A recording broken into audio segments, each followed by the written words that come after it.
Le prophète sallallahu alayhi wa sallam nous dit que l'enfer a été voilé bishahawat, par des désirs et des plaisirs interdits.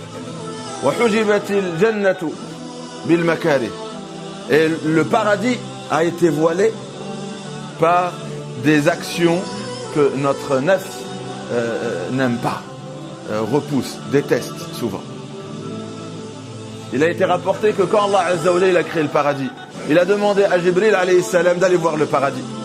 Et que contient le paradis? Quand Jibril il a vu le paradis, il a dit: oh Allah, toute personne qui entend parler de ce que contient le paradis va faire l'effort qu'il faut pour y rentrer. Et après Allah il a recouvert le paradis par les actions, les choses à traverser pour finir au paradis. Donc il a voilé le paradis par un voile qu'on doit traverser pour aller au paradis. Et quand Jibril est reparti et Allah lui a dit: va voir, et il a vu, il a dit: je crains que personne ne puisse y rentrer. Quand il a vu le prix à payer, ce qu'il fallait traverser pour finir au paradis, Jibril alayhi salam, il a dit: je crains que personne ne puisse y rentrer. Après Allah il a créé l'enfer, il a dit: Jibril, va voir l'enfer. Et quand Jibril a vu l'enfer, il a dit: oh Allah, personne qui entendra parler de ce monde et ce que contient ce monde va l'éviter. Et après Allah il a voilé l'enfer du shahawat, avec un voile qui sont les plaisirs et les désirs que Allah nous a interdit. Et quand Jibril a vu, il lui a dit: maintenant va voir. Et quand il a vu le voile qui menait en enfer, c'est-à-dire les choses qui, si on les fait, mènent en enfer, il a dit: je crains que personne ne puisse être épargné. Je crains que personne ne puisse être épargné.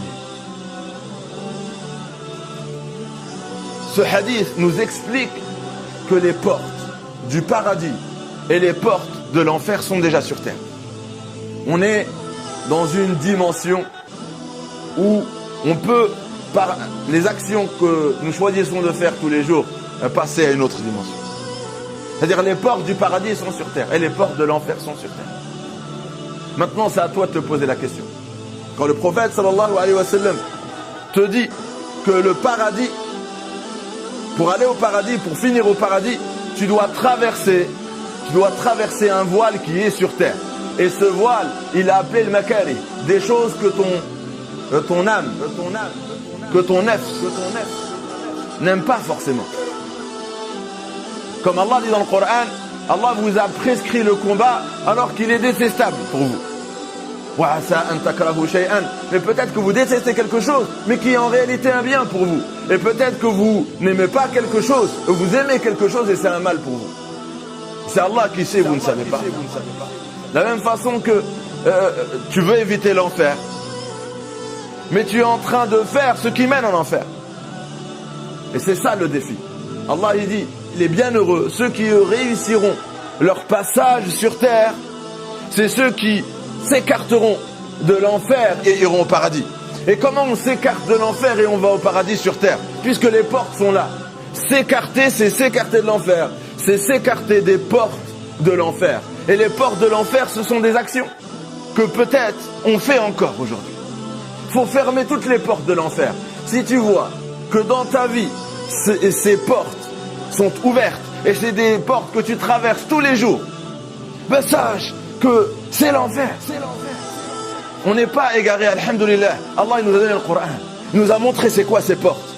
Le problème, c'est d'être dans l'illusion que non, moi, je vais traverser dans ma vie, toute ma vie, les portes de l'enfer et je vais finir au paradis. Réveille-toi. Il faut être réaliste. Il ne faut pas rêver. Allah, il nous a envoyé des prophètes pour nous montrer les portes du paradis et les portes de l'enfer. Et ce que l'islam nous demande, c'est tout simple. Ferme toutes les portes qui mènent en enfer de ta vie.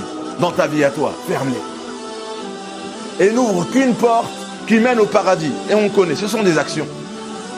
Il y a des actions qui causent notre rentrée, Inch'Allah, au paradis, et des actions qui causera l'enfer pour beaucoup de gens sur terre. Et voilà, le prophète sallam, il nous a sauvés. Comment? En nous montrant ces portes. Allah nous a guidés comment? En nous montrant ses portes. Mais concrètement, il faut le choisir tous les jours. Et l'infaq en fait partie. Quand Allah il nous demande de donner, Allah il témoigne dans le Coran qu'on est attaché au trésor de ce bas monde, au monde matériel. Mais Allah il nous dit quoi? Il sait qu'on est attaché, il sait que ça nous plaît pas. Il nous dit wa kurhun lakum, je sais que c'est détestable, mais je vous appelle à le faire. C'est le prix à payer pour aller au paradis. Ala inna sil'atallahi ghaliya. Le paradis, c'est le prix qu'Allah t'offre. Il est très précieux, il coûte cher. Il faut le payer sur terre. Et le trésor qu'Allah nous réserve, c'est le paradis. Et de toute façon, vous savez que tout ce qu'Allah nous demande face à la récompense qui nous attend est très accessible.